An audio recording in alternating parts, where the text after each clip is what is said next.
vous deviendrez compétent en faisant la compétence avant d'être compétent.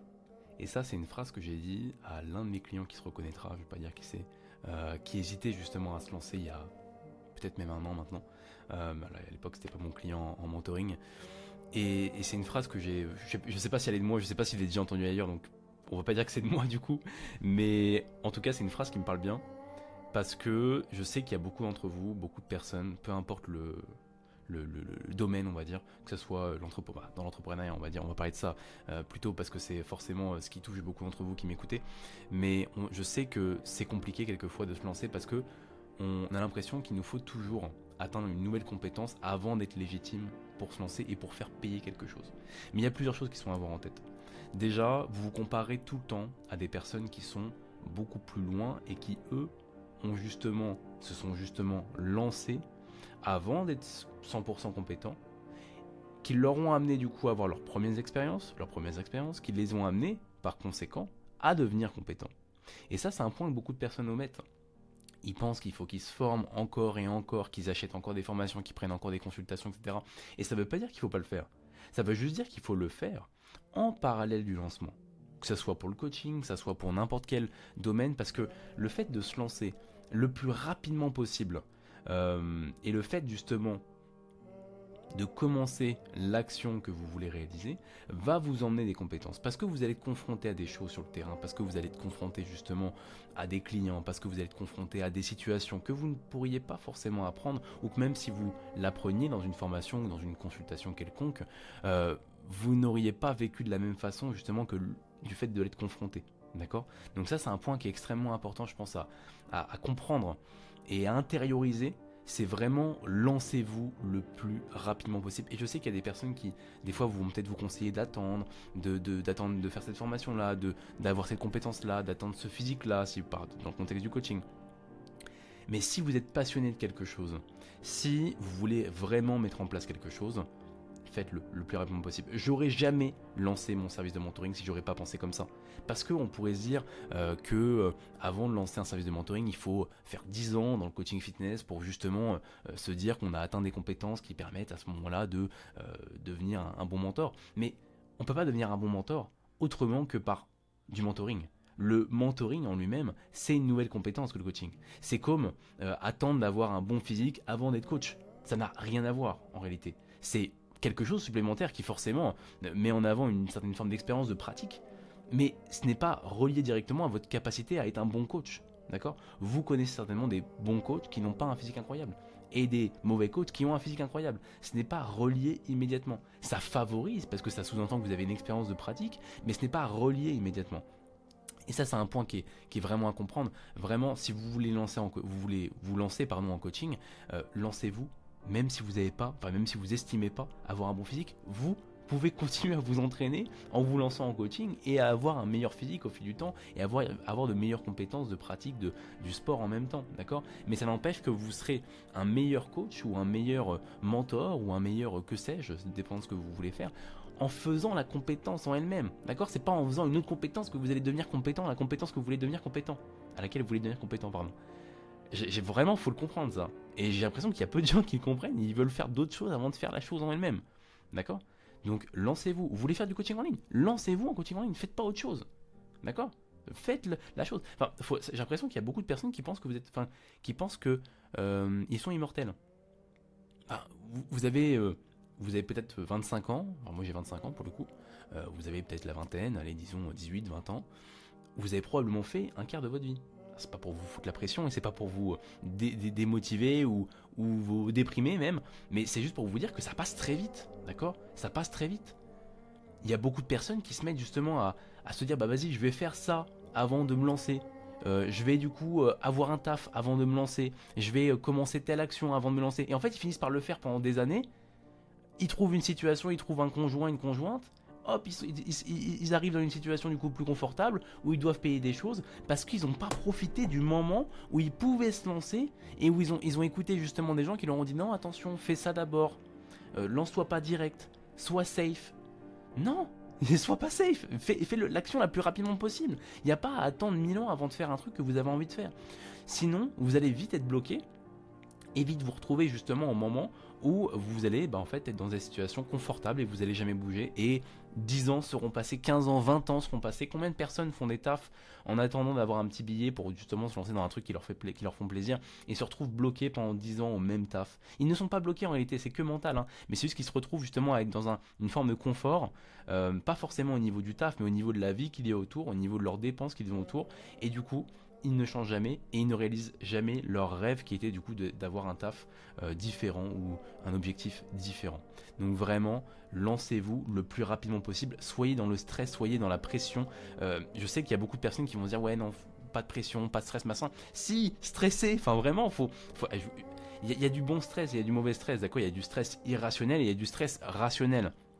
Je vous dis pas de stresser quotidiennement, je vous dis pas de stresser de manière irrationnelle sur ce que vous allez gagner ou quoi, mais ne soyez pas chill dans votre vie, ne soyez pas à vous dire vas-y je verrai ça plus tard. Combien de personnes, j'ai des fois discuté avec des gens et je comprends vraiment pas qu'on me dise bah là j'ai une fois discuté avec quelqu'un qui me mettait en avant qu'il avait foiré son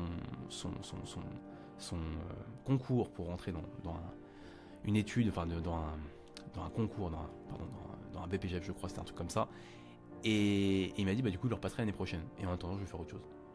Alors qu'en fait il y avait d'autres examens qui pouvaient être faits dans d'autres villes, et du coup il a pas voulu le faire. Il s'est dit bah non, vas-y, je vais attendre un petit peu. Un an. Un an. Un an. Mais genre moi je trouve ça vraiment une dinguerie d'attendre aussi longtemps, alors qu'en fait tu pourrais juste te mettre dans une situation un tout petit peu inconfortable pendant une courte période et passer l'examen et le réussir et te donner les moyens pendant le laps de temps entre les deux examens. À croire que la personne est éternelle. Je veux dire, vous pouvez dans quelques années mourir. Et c'est pas pour vous mettre la pression, mais vraiment, vous pouvez passer le reste de votre vie finalement à faire un truc que vous n'allez pas faire parce que vous avez eu la flemme ou parce que vous avez voulu rester dans cette situation qui était confortable. Vraiment, n'attendez pas, dépêchez-vous, stressez un minimum quand même. C'est une dinguerie. Également, je voulais parler d'un autre point, ça va conclure un peu là-dessus, parce que du coup la vidéo dure déjà 7 minutes alors que j'ai pas abordé tous les points. Bon, comme vous savez, ces vidéos-là sont pas vraiment travaillées, j'ai quelques bullet points. Je crois fondamentalement en la méritocratie. Je crois fondamentalement que tout le monde peut réussir, peu importe votre point de départ, vous pouvez réussir. D'accord? Et je sais que bien sûr, il y a des gens qui vont être avantagés au point de départ. Bien sûr qu'il y a des gens qui vont naître dans une famille plus avantagée, dans une famille plus riche, dans une famille qui est peut-être plus éduquée, qui ont peut-être des portes qui vont s'ouvrir plus facilement grâce à ça. Mais ça ne veut pas dire que vous pouvez réussir. Enfin, que vous ne pouvez pas réussir. Tout ce qui importe, c'est les actions que vous allez mettre en place. Je connais plein de personnes et vous connaissez probablement des personnes connues ou pas connues, qui sont nées dans des familles riches ou en tout cas aisées, ou en tout cas qui étaient avantagées, qui n'ont rien fait, qui se sont contentés juste de prendre un petit boulot à côté, qui n'ont pas mis en place d'action. Parce que ce qui compte, c'est pas votre point où vous en êtes, c'est pas votre niveau de départ, c'est ce que vous en faites au fil du temps, d'accord? Et combien de personnes réussissent en commençant de zéro?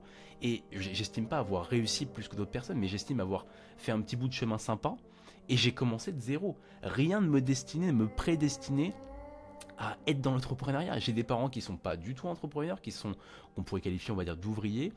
Mes deux parents n'ont pas le bac. J'ai pas le bac moi-même, d'accord. Je parle un peu de ma vie perso, mais quand j'étais plus jeune, je me destinais pas du tout à me dire que j'allais faire des études supérieures. Moi-même, quand j'ai commencé, je me souviens en primaire, je me disais très bien que j'allais avoir un taf tranquille. C'était quelque chose qui était vraiment implémenté en moi, parce que forcément, mes parents me l'avaient inconsciemment implémenté, et je leur reproche rien, mais c'était factuel, on va dire. Et forcément, ça ouvre pas des portes incroyables quand on a ce setup-là au point de départ, quand on a ce paramétrage-là au point de départ. Mais ça ne définit pas toute votre vie.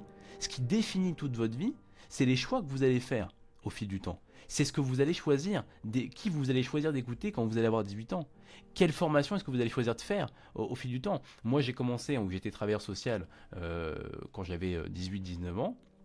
Je gagnais très peu ma vie à ce moment-là, mais j'ai mis de côté. J'ai du coup ensuite passé un BPGEPS, j'ai payé mon BPGEPS cash, j'ai tout claqué pour mon BPGEPS, et j'ai en fil du temps réinvesti à chaque fois ce que j'ai eu dans des formations, dans des consultations, dans des mentorings pour justement me permettre d'en être là où j'en suis. Parce que j'ai investi plus de 35 000 euros depuis que je suis entrepreneur. Je l'ai calculé du coup. C'est pas un chiffre que je sors de mon chapeau. Et forcément, ça amène de par ces investissements, à en être où j'en suis maintenant, d'accord? Donc forcément, au point de départ, je commençais pas à un point de départ qui était incroyable, j'avais pas les meilleures notes à l'école, j'avais pas, on va dire, le meilleur point de départ d'un point de vue, on va dire, familial, pas forcément, on va dire, comment ça se passait, mais plus d'un point de vue, on va dire, euh, études potentielles que j'aurais pu faire par le fait que mes parents n'avaient pas forcément fait d'études, n'avaient pas des travails qui étaient extrêmement, on va dire, intellectuels, si je puis dire.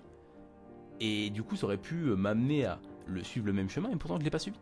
Pourquoi est-ce que je ne l'ai pas suivi? Parce que j'ai fait des choix différents au fil de ma vie. Et c'est le point que je voulais du coup en venir, c'est que ce qui compte, c'est pas le point où vous en êtes quand vous êtes né. Ce qui compte, c'est pas où est-ce que qui vous êtes au début, d'accord? Ce qui compte, c'est ce que vous faites au fil du temps. C'est les actions que vous mettez en place au fil du temps. C'est quel sacrifice que vous allez mettre en place. Je suis actuellement, j'en ai parlé dans les premières vidéos, je suis actuellement en Europe de l'Est, en Roumanie, à Bucarest, tout seul, même si normalement je suis en colocation, mais actuellement je suis tout seul. Je pourrais être en France avec mes amis, à sortir le samedi soir. J'ai choisi de pas l'être d'un point de vue entrepreneurial pour favoriser justement mes chances de réussir.